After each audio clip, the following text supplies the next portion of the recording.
Pondok Pesantren Tahfidzul Quran Thoriqul Jannah Malang adalah lembaga pendidikan yang menyelenggarakan program pendidikan terpadu. Program utamanya yaitu tahfidz Al-Quran 30 juz bersanad, yaitu sanad Imam Hafiz. Yang kedua, tafakuh, memahami dan mendalami ajaran agama Islam. Dan yang ketiga yaitu ilmu hikmah, yaitu ilmu yang mempelajari tentang Al-Quran dan hadis serta untuk mendekatkan diri kepada Allah. Harta yang kita cari pagi, petang, siang, dan malam itu belum tentu kita nikmati. Maka salah satu investasi akhirat sampai ke alam barzah kita adalah pembangunan pondok pesantren. Di antaranya yang terpercaya pembangunan pondok pesantren Tahfidzul Quran Thoriqul Jannah Malang. Rekening BCA 12308265508 atas nama Khalifah, pendiri Pondok Pesantren Tahfidzul Quran Thoriqul Jannah. Assalamualaikum warahmatullahi wabarakatuh. Alhamdulillahirabbil alamin. Wa bihi nasta'in wa ala umuri dunya waddin. Amin. Para sahabat-sahabat Umi Diva yang dimuliakan dan dicintai, semoga kalian sehat selalu dan masih dilindungi dengan oleh Allah Subhanahu wa taala. Malam kali ini saya mengajak Mbak siapa namanya? Farah. Mbak Farah ini tentang kemarin kok tiba-tiba marah-marah ke Mbak Maya. Nah, itu kita tanya sekarang apa akibatnya sehingga Mbak Farah ini kemarahannya seperti itu kemarin ke Mbak Maya. Gimana, sehat? Sehat lah. Alhamdulillah ya. Intinya kita di sini ingin mengorek informasi lebih jelas, ada apa sih di balik semua ini, kok kayak ribet banget gitu ya. Sahabat-sahabat juga pasti udah pada bosen, kok nggak selesai-selesai, ternyata ada rentetannya. Dan semoga saja nggak lama lagi masalah ini selesai sahabat ya. Jangan lupa like dan komennya. Sebelum kita lanjut tentang pembahasan malam kali ini, kita salawatan dulu supaya kita dimudahkan dan dilancarkan segala urusan kita maupun hal kebaikan ya sahabat ya.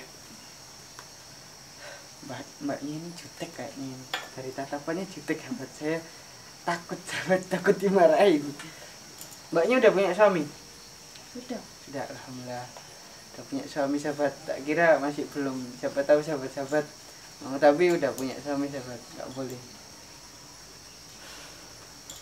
Ya, kita salawatan dulu. Jangan ketawa ya Mbak, suara saya jelek soalnya. saya malu sahabat kalau ada cewek di depan saya gitu. Ini saya nggak sendirian, nggak berduaan doang, ada Mas kameramen. Halo Mas. Ya. Yeay. Baik. Ya, kita salawatan dulu. Mas kameramen juga salawatan biar dikira kita nggak berduaan. Soalnya Ya, siap. kalau berduaan yang ketiganya setan gitu ya. Allahumma sholli wa sallim ala sayyidi wa habibi wa tabibi qalbi wa jasadi wa ruhi sayyidi rasulillah Muhammad ibni Abdillah as-sadiqil amin wa ala alihi wa sahbihi ajma'in. Alhamdulillah. Ya, tentang pembahasan pertama, kok sampai tiba-tiba langsung tidak terima bahwa Vira itu dibilang pelakor gitu. Nggak terima kan kakak saya. Kan Samen juga udah tahu kalau kakaknya Samen itu udah punya suami, udah punya anak. Gimana? Kan kakaknya sampean si Vira udah punya suami. Si siapa itu kemarin namanya? Kan nikah Andre. lagi katanya. Andre itu loh. Oh yang iya itu sama ponakan saya itu kan. Iya. Kan seharusnya sampean itu malu lah. Vira itu udah punya suami malah nikah sama orang lain gitu. Nah, makanya saya itu malu. Makanya tuh saya tuh kan malu sebenarnya kan kumpul-kumpul gitu kan. Nah dia kan ngomong pelakor-pelakor itu kan di semua orang gitu kan nggak terima. Malu-maluin kakakku. Berarti sampean tidak terimanya karena si Maya ini malu-malukan keluarganya Iya, sampean. kan kakakku kan pas waktu terus kan tahu kalau kakak kan mau ini hijrah khilaf gitu. Dan setelah sampean tahu kejadian ini, apa sampean sudah klarifikasi ke Mbak Vira itu? Seharusnya sampean nggak boleh kayak gini. Sampean itu udah punya suami. Saya masih lost kontak. Ya? Iya. Terus kontak? Iya. Gak berhubungan berarti ya? Enggak, ya waktu tahun lalu pas mau pergi itu pernah ketemu sih di rumah neneknya, di rumah ibu saya. Dan kan ini ya, sampean kan kayak gimana ya, banyak yang nggak tahu, netizen juga nggak tahu kalau sampean itu saudaranya atau adiknya. Kan seharusnya sampean nggak usah kayak kawar-kawar di belakang layar aja gitu seharusnya. Kenapa kok sampean tiba-tiba langsung ingin melabrak di depan kamera Ya, gitu? kan kakakku ya. Apa sampean mau klarifikasi gitu? Ya enggak gitu sih sebenarnya kan, ya kalau ya udah gitu kan, dia nanyain terus gitu. Nggak terima kan, semua orang tahu itu, apalagi di kamera juga kan. Malah kakakku terus salah, padahal kan udah tahu kakakku kan udah mau hijrah, udah ini. Gitu. Dan apakah sampean kenal sama yang namanya Rudi itu? Bodyguardnya. Bodyguardnya. Waktu itu pernah ke rumah. Pernah ke rumah? Iya. Pas waktu ke rumah itu aku mampir ke rumahnya. Pernah nggak selama sampean dekat atau ke Rudi gitu, pernah nggak merasakan hal-hal yang aneh atau janggal gitu? Pernah sih waktu Itu sama Rudi ya? iya. Dan saya juga nih mau cerita, pas saya tuh ketemu kan sama Rudi sama Maya, itu kayak aneh gitu, kayak ada kayak mereka berdua itu kayak gimana ya, energinya itu menyatu, kayak udah gimana ya, kayak memang ada yang direncanakan gitu loh. Ya saya nggak tahu, cuman orang tua saya yang tahu. Saya dikasih tahu sama orang tua saya, kakak kamu kayaknya kayak gini gitu. Sering ini ngomong. Dan dari kejanggalan Aduh. itu,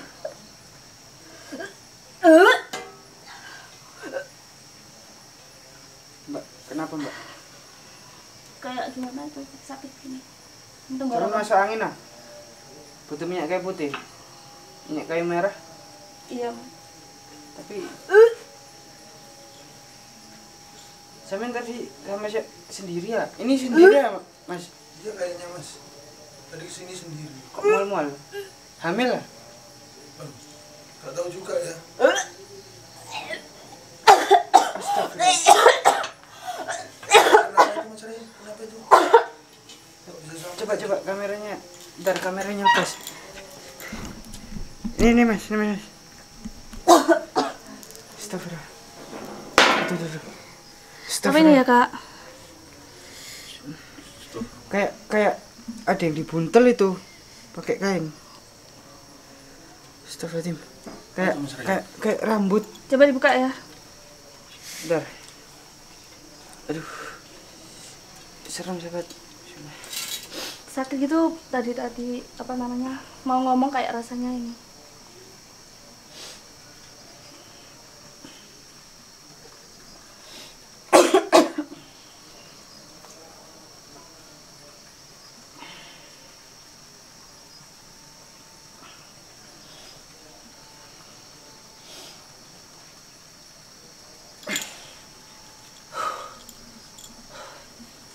Ini baru ini.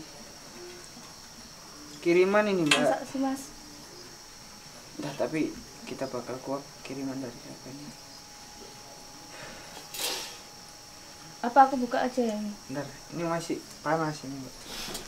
Orangnya ini.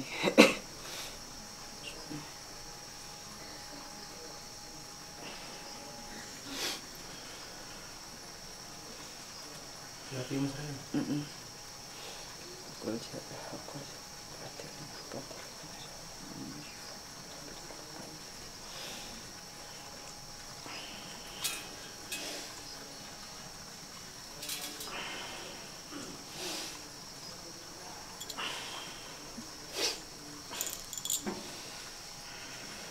Siapa yang nyantet ke saya?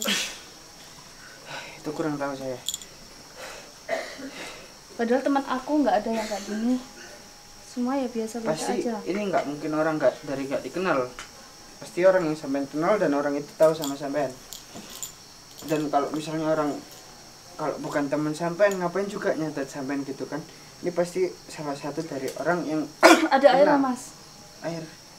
Aduh, air. Air. Gimana? Di atas ya airnya. Tak ambilin ya. Ambil dulu. Iya udah nggak apa-apa. Kayak gimana itu? Udah kasihan saya. Tuh. Lari.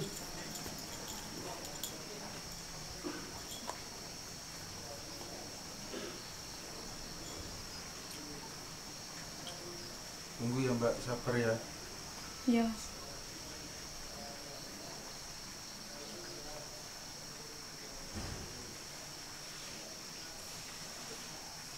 Berdoa Mbak, jangan lupa baca Al-Fatihah juga.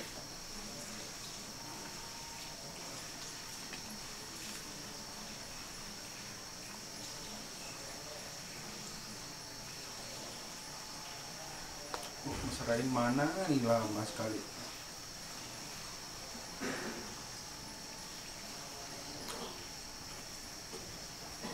Selalu berdoa Mbak, selalu berdoa.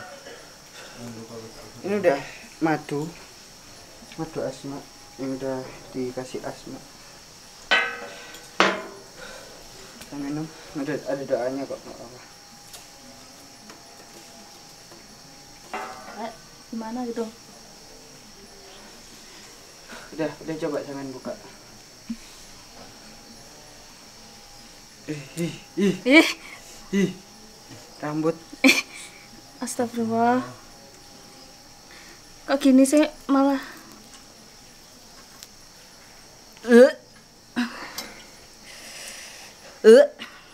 Baunya kayak pewangi gitu apa? Wangi. Iya, bau wangi kan?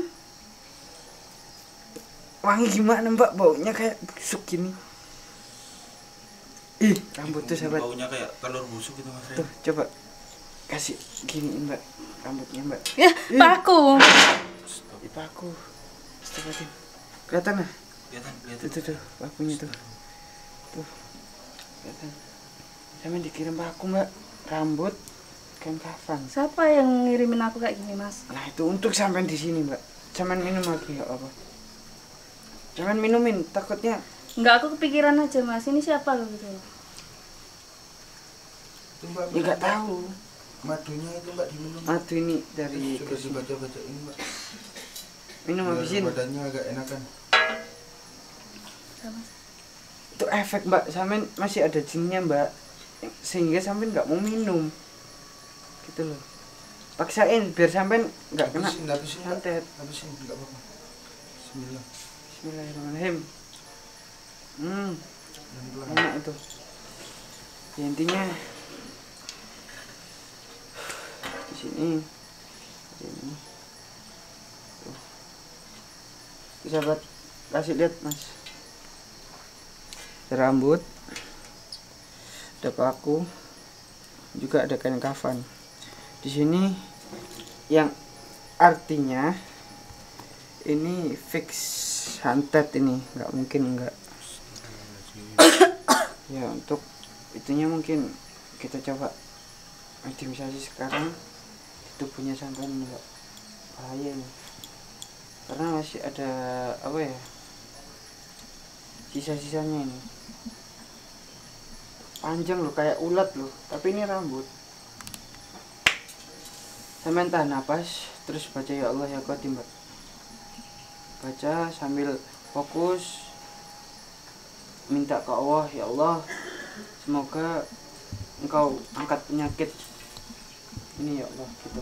Dalam hati aja nggak apa-apa. Saya bakal nyoba dari sini.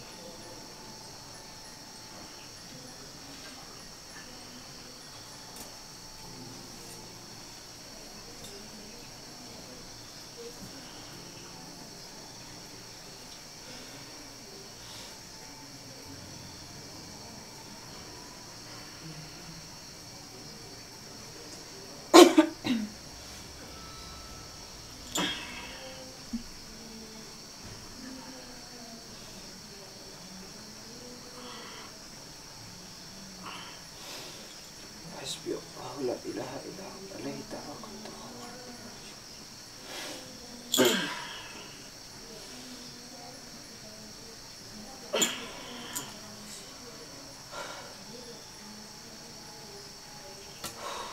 Gimana?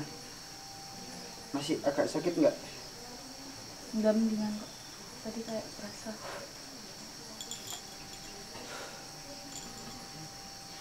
Masih banyak. Ini sampean kayaknya terus di sini sama santri-santri putri ya. Karena kalau sampean di luar pondok bahkan bisa lebih parah. Di sini aja masuk. Enggak, ini aku mau tanya ini siapa itu loh. Sampean hadas sekarang. Belum punya wudu. Enggak wudu. Belum. Ya itu sekarang sampean giatkan, harus istiqomah. Kalau punya wudu terus batal, ambil wudu lagi. Istiqomah. Tapi ini saya mau nanya, ini dari siapa tuh? Untuk lebih lanjutnya mungkin nggak bisa sekarang ya, ini bakal kita kumpulkan aja. Sekarang juga udah mulai malam, sampean nggak usah khawatir siapa yang melakukan. Intinya di sini itu mungkin karena orang-orang yang tidak suka sama sampean, dan mungkin sampean di sini diuji. Apakah sampean bakal bertambah imannya, bakal minta ke Allah, ya Allah saya membutuhkan perlindunganmu gitu. Ini sampean harus banyak beribadah. Nanti ini kita bakal siapa yang mengirim santetnya ini sahabat ya. Sampean bisa istirahat ke santri putri, nanti di situ kamarnya, nanti biar tidur sini aja Mbak, takutnya kenapa gitu ya. Iya. Sampean nggak usah kepikiran siapa yang nyantet. Emang rasa penasaran itu ada, tapi bagaimana kita harus mempunyai rasa takut. Kalau kita mengetahui, kita bakal punya dendam ke orang itu, karena dendam, hasud, iri, dan dengki itu bahaya gitu.